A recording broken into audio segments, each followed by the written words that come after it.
Auto ರಿಕ್ಷಾದಲ್ಲಿ ಅಕ್ರಮವಾಗಿ ಗೋ ಸಾಗಾಟ ಮಾಡ್ತಾ ಇದ್ದ ಘಟನೆ ಪುತ್ತೂರಿನ ಬೈಪಾಸ್ ರಸ್ತೆಯಲ್ಲಿ ನಡೆದಿದ್ದು, ಆಟೋ ರಿಕ್ಷಾದಲ್ಲಿ ಮಹಿಳೆಯರ ಕಾಲಡಿಯಲ್ಲಿ ಇಟ್ಟು ಅಕ್ರಮವಾಗಿ ಗೋ ಸಾಗಾಟ ಮಾಡ್ತಾ ಇರುವುದನ್ನು ಪತ್ತೆ ಹಚ್ಚಿದಂತಹ ಸ್ಥಳೀಯರು ಹಿಂದೂ ಸಂಘಟನೆಗೆ ಮಾಹಿತಿಯನ್ನು ನೀಡಿದ್ದು, ಬಜರಂಗದಳ ಕಾರ್ಯಕರ್ತರು ದಾಳಿ ನಡೆಸಿ ಜಾನುವಾರುಗಳನ್ನು ರಕ್ಷಿಸಿದ್ದಾರೆ. ಜಾನುವಾರನ್ನು ರಕ್ಷಿಸಿ ಅದರಲ್ಲಿ ಪ್ರಯಾಣಿಸ್ತಾ ಇದ್ದ ಮಹಿಳೆಯರು ಮತ್ತು ಆಟೋ ಡ್ರೈವರ್ ಪೊಲೀಸರಿಗೆ ಒಪ್ಪಿಸಲಾಗಿದೆ. ಹಿಂಸಾತ್ಮಕ ರೀತಿಯಲ್ಲಿ ಜಾನುವಾರನ ಮಹಿಳೆಯರ ಕಾಲಡಿಯಲ್ಲಿ ಇಟ್ಟು ಸಾಗಿಸಲಾಗ್ತಾ ಇತ್ತು. ಅಲ್ಲದೆ ರಿಕ್ಷಾದ ಸೀಟಿನ ಎಡೆಯಲ್ಲಿ ಸಿಲುಕಿಕೊಂಡ ಜಾನುವಾರಿನ ಒಂದು ಕಾಲು ಕೂಡ ತುಂಡಾಗಿದ್ದು, ಸಂಘಟನೆಯ ಕಾರ್ಯಕರ್ತರು ಅತ್ಯಂತ ಜಾಗ್ರತೆ ವಹಿಸಿ ಅದನ್ನು ರಿಕ್ಷಾದಿಂದ ಹೊರಕ್ಕೆಳೆದು ತೆಗೆದಿದ್ದಾರೆ.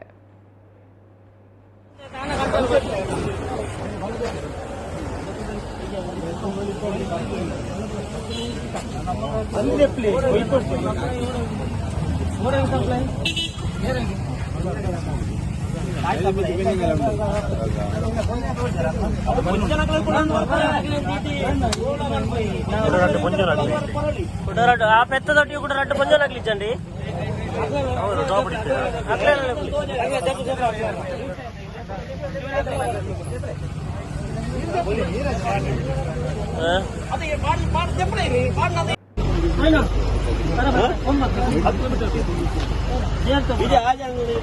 ಎಂಕಲ ಪ್ರಯತ್ನ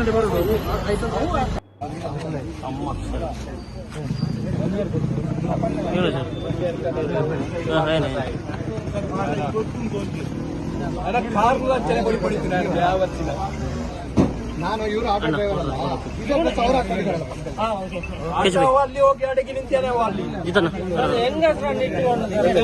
ಗೊತ್ತಿದಪ್ಪ ಕೇಸ್ ಹೊರಗಡೆ ಹೋಗ್ತಾರೆ. ಯಾಕೆ ಮಾತ್ರ ಬೆಳೆದ ಉಡುಪಿ ಮೀಡಿಯಾ ಸರ್ ಮೀಡಿಯಾ